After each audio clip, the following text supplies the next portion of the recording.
రెండో విడత గ్రామ పంచాయతీల ఎన్నికల పోరు ప్రారంభమైంది. రాష్ట్ర వ్యాప్తంగా 3911 పంచాయతీలు, 29917 వార్డులకు పోలింగ్ జరుగుతోంది. 12834 మంది సర్పంచ్ అభ్యర్థులు, 71071 మంది వార్డు మెంబర్ అభ్యర్థుల భవితవ్యం తేలనుంది. ఉదయం 7 గంటల నుంచి మధ్యాహ్నం 1 గంట వరకు పోలింగ్ నిర్వహించి మధ్యాహ్నం 2 గంటల నుంచి ఓట్లు లెక్కించనున్నారు. వీలైతే ఉప సర్పంచ్ ఎన్నిక కూడా నేడే నిర్వహించనున్నట్లు రాష్ట్ర ఎన్నికల సంఘం తెలిపింది. రాష్ట్రంలో రెండో విడత గ్రామ పంచాయతీ ఎన్నికలు మొదలయ్యాయి. 31 జిల్లాల్లోని 193 మండలాల పరిధిలో 4333 గ్రామ పంచాయతీలు, 38350 వార్డుల్లో పోలింగ్ జరుగుతోంది.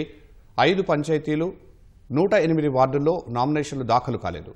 మిగతా వాటిలో 415 మంది సర్పంచ్లు, 8307 వార్డు మెంబర్లు ఏకగ్రీవంగా ఎన్నికయ్యారు. 2 గ్రామ పంచాయతీలు, 18 వార్డుల్లో కోర్టు స్టే వల్ల ఎన్నికలు నిలిచిపోయాయి. రాష్ట్ర వ్యాప్తంగా 3911 గ్రామ పంచాయతీలు, 29917 వార్డుల్లో ఎన్నికలు జరుగుతున్నాయి. 12783 మంది సర్పంచ్ అభ్యర్థులు, 71071 మంది వార్డు మెంబర్ అభ్యర్థులు బరిలో ఉన్నారు.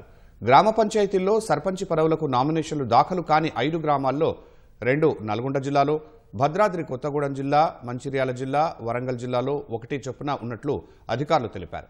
2 సర్పంచ్ స్థానాలకు ఎన్నికలు జరపడం లేదని ఈసీ వివరించింది. ఉదయం 7 గంటల నుంచి మధ్యాహ్నం 1 గంట వరకు పోలింగ్ జరుగుతుంది. మధ్యాహ్నం 2 గంటల నుంచి ఓట్లు లెక్కించి సర్పంచ్, వార్డు మెంబర్ల ఎన్నిక ప్రకటించనున్నారు. వీలైనన్ని గ్రామాల్లో ఉప సర్పంచ్ ఎన్నికలు కూడా ఇవాళే పూర్తి చేస్తామని రాష్ట్ర ఎన్నికల కమిషనర్ రాణి కుముదిని తెలిపారు. రెండో విడత గ్రామ పంచాయతీల్లో 27,96,6 మంది పురుషులు, 29,26,306 మంది మహిళలు కలిపి మొత్తం 57,22,665 మంది ఓటర్లు ఉన్నారు.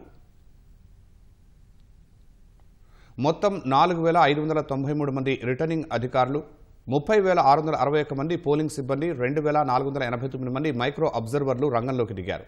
రాష్ట్ర వ్యాప్తంగా 3,769 కేంద్రాల్లో పోలింగ్ కోసం 46,026 బ్యాలెట్ బాక్సులు వినియోగిస్తున్నారు. పోలింగ్ జరిగే గ్రామాల్లో నేడు సెలవు ప్రకటించారు. అన్ని పోలింగ్ కేంద్రాల నుంచి వెబ్కాస్టింగ్ ఏర్పాటు చేసినట్లు రాష్ట్ర ఎన్నికల కమిషనర్ వెల్లడించారు. పోలింగ్ సిబ్బందికి పలు సూచనలు చేసిన ఉన్నతాధికారులు తొలి విడత మాదిరిగా ఎలాంటి ఇబ్బంది లేకుండా ప్రశాంతంగా పోలింగ్ జరిగేలా చూడాలని సూచించారు. లెక్కింపు పూర్తయి ఉన్నతాధికారులకు సమాచారం ఇచ్చిన తరువాతే అధికారికంగా ప్రకటించాలని పేర్కొన్నారు.